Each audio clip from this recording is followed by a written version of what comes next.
Pawan Kalyan Janasena party ముఖ్యమంత్రి గారికి భయం నరేంద్ర మోడీ గారంటే నేను స్వయంగా చూశాను. ఎందుకు భయం అంటే ఆయన గుజరాత్ ముఖ్యమంత్రిగా ఉన్నప్పుడు ఏదో అన్నారంట, ఏదో రానివ్వలేదంట, అది భయం. అరే ఒక ఎమ్మెల్యే లేడు, ఒక ఎంపీ లేడు, నేను ధైర్యంగా ఎదుర్కోగలిగినప్పుడు 3.5 సంవత్సరాల పార్టీ, పసిబిడ్డలాగా పాకులాడే పార్టీ, నేను ధైర్యంగా మాట్లాడగలిగినప్పుడు మీరు మాట్లాడితే 40 ఏళ్ళ అనుభవం అంటారు, అనుభవజ్ఞులు అంటారు. మరి నరేంద్ర మోడీ గారిని మాట్లాడడానికి మీకు భయం, కేంద్ర ప్రభుత్వంతో పోరాటం చేయడానికి మీకు భయం. తిరుపతిలో కేంద్ర ప్రభుత్వానికి నిరసనగా మాట్లాడింది జనసేన. ఆ రోజున మన జనసైనికులు అండగా వచ్చారు, అండగా నిలబడ్డాం. ఆ రోజున మన హడావిడి చూసి, ప్రజల్లో ఉన్న స్పందన చూసి కాకినాడలో సభ పెడితే అర్ధరాత్రి స్పెషల్ ప్యాకేజ్ పెట్టారు. మేమే కనుక మాట్లాడకపోతే స్పెషల్ ప్యాకేజ్ కూడా రాదు. ఆ రోజున స్పెషల్ కేటగిరీ స్టేటస్ కోసం మేము ఫుల్గా ఉద్యమం చేద్దామంటే ఈ రోజున వీళ్ళ సుప్రీంకోర్టులో చెప్పారు, స్పెషల్ కేటగిరీ స్టేటస్ ఆంధ్రప్రదేశ్ ప్రభుత్వం మేము ఇవ్వలేమని, ప్రజలకి మేము ఇవ్వలేమని. దానికి కారణం ఒకటి, భారతీయ జనతా పార్టీ ప్రభుత్వాన్ని నిలదీయాలి ఖచ్చితమైన అవసరం. దానికంటే తెలుగుదేశం నాయకులు నేను 2016లో బలంగా స్పెషల్ కేటగిరీ స్టేటస్ పోరాటం చేస్తే దాన్ని నిర్వీర్యం ముఖ్యమంత్రి గారు, తెలుగుదేశం నాయకులు వెటకారాలు చేశారు. వారిచ్చిన దాన్ని పాచిపోయిన లడ్డూలాగా పడేస్తే పాచిపోయిన లడ్డూలు సిగ్గు లేకుండా తెలుగుదేశం నాయకులు మాకు కావాలని తీసుకున్నారు. మేము చేయడం మీకు కలపదు.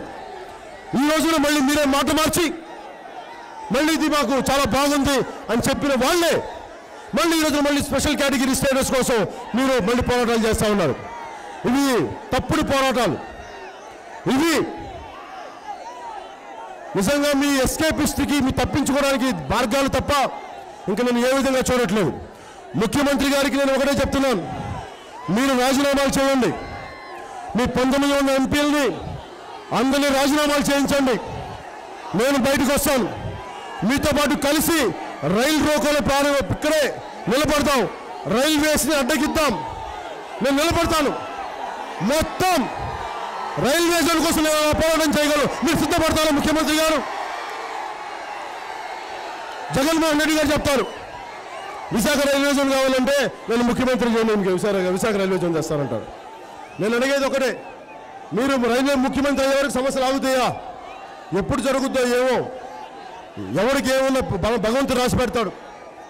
నేను అందరికీ అడుగుతాను, ప్రతిపక్ష నాయకుడు జగన్మోహన్ రెడ్డి గారికి కానీ, ముఖ్యమంత్రి గారికి కానీ నేను ఛాలెంజ్ విసురుతున్నాను. మీ ఇద్దరికి Janasena open challenge to YSRCP Jaganmohan Reddy గారు,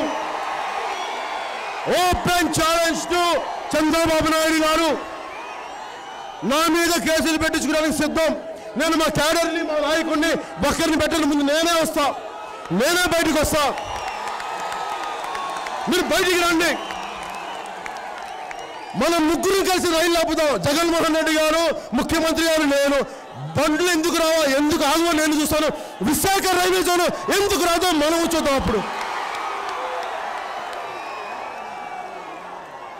స్వాతంత్ర సమయంలో నాయకులు త్యాగాలు చేశారు, ఇప్పుడు నాయకులు త్యాగాలు చేయరు.